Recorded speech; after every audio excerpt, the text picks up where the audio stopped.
During his visit to China, Brazilian President Lula said that United States should stop encouraging the war in Ukraine. As expected, there were some sharp reactions from Washington. United States National Security Council spokesman John Kirby has said that Lula is parroting the propaganda of Russia and China.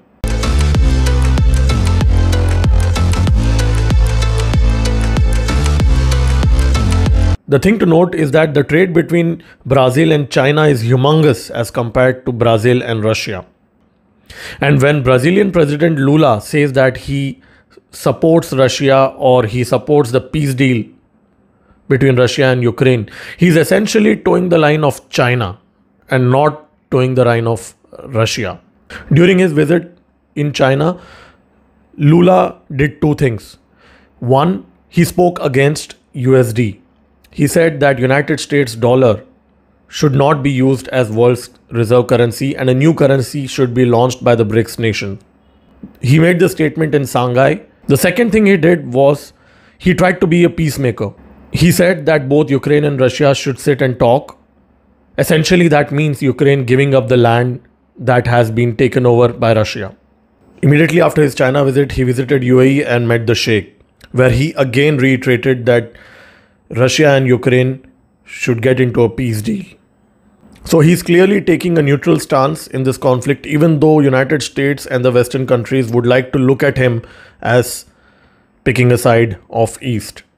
You see, Lula has never been completely anti-American. In fact, he visited Washington and met Joe Biden earlier this year. And he has made certain steps. He has taken some steps to work with the United States. He has not supplied arms to Ukraine in this conflict yet. So Lula has not exactly gone against the West, but at the same time, he has developed close relationships with Russia and China. Earlier this year in February, the Chinese central bank signed a memorandum of understanding with Brazil to start the trade in yuan. So clearly, President Lula is increasing his stakes within China. You see, countries like Brazil are trying to create their own space in the international order in this new multipolar world order, which most analysts are saying is happening. As we speak, Sergei Lavrov is currently in Brazil. He is talking to President Lula and Brazilian officials. In fact, Lavrov had kind words for the Brazilian president.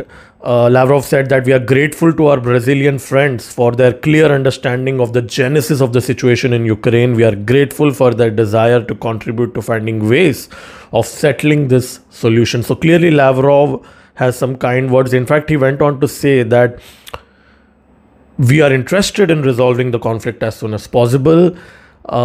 He also added that any solution would be based on multipolarity, and Lavrov also accused the West of trying to dominate the international arena. So clearly Lavrov is signaling that developing countries like Brazil have now started voicing their foreign policy, and he's bragging about the support he's getting from the developing countries. In fact, Sergei Lavrov is on a visit to Latin America. He is visiting 3 other countries in this trip. He is visiting Venezuela, Nicaragua, and Cuba.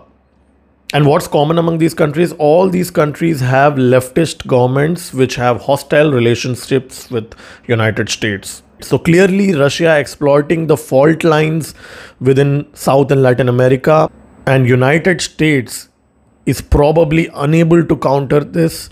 There has not been any major steps taken by United States to counter Russian influence within its own backyard.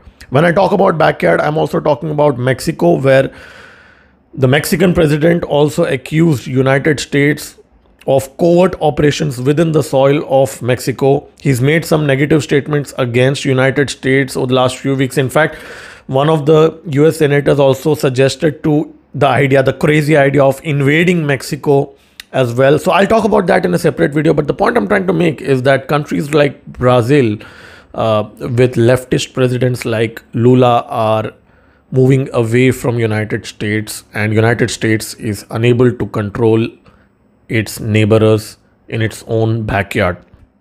The thing to note is that the trade between Brazil and China is humongous as compared to Brazil and Russia. And when Brazilian President Lula says that he supports Russia or he supports the peace deal between Russia and Ukraine, he's essentially towing the line of China and not towing the line of Russia.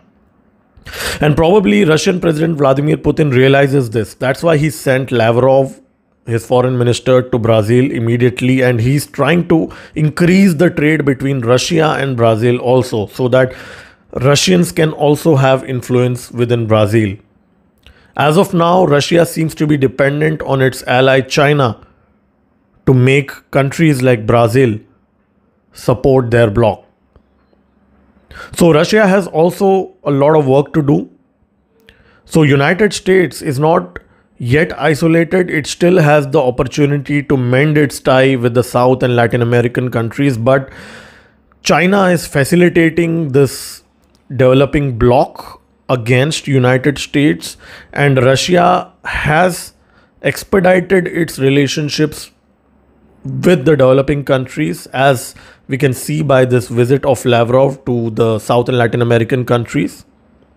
And these countries, they may not be world's largest economies, but they are strategic in nature. A country like Venezuela has a lot of oil. A country like Cuba also has a lot of oil. So these countries, if you add the oil from Middle East and Russia, would control majority of the oil supply of the world. And United States is seeing its fingers slipping from the world's oil supply. And United States would be in deep trouble if it alienates itself from majority of the oil suppliers of the world. I've said it many times in my video, all United States has to do is to stop lecturing on democracy to these leftist and socialist countries.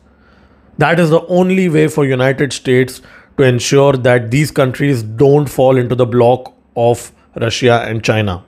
But I'm afraid it's a bit too late.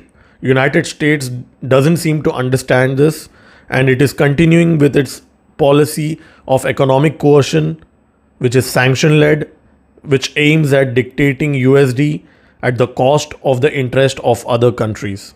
The sooner United States realizes this, the better it is for it. Biden administration's foreign policy doesn't seem to be cognizant of the fact that it has to safeguard the interest of the developing countries. Giving few $1 billion of aid is not enough. Developing countries today are looking for meaningful partnerships. They don't want just the aid. They want countries which can trade with them and which can help them being self-sufficient.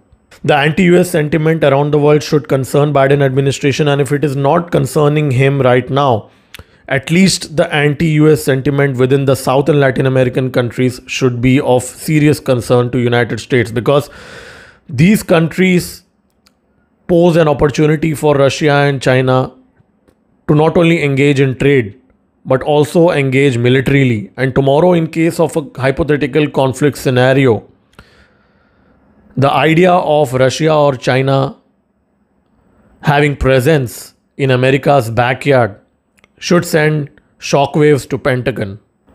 And it has to take countermeasure, and these countermeasures are not going to work if they are going to be economic coercion or regime change tactics. This is Degree signing off from this video. Do like this video and subscribe to my channel. I'll keep posting more videos. Stay tuned.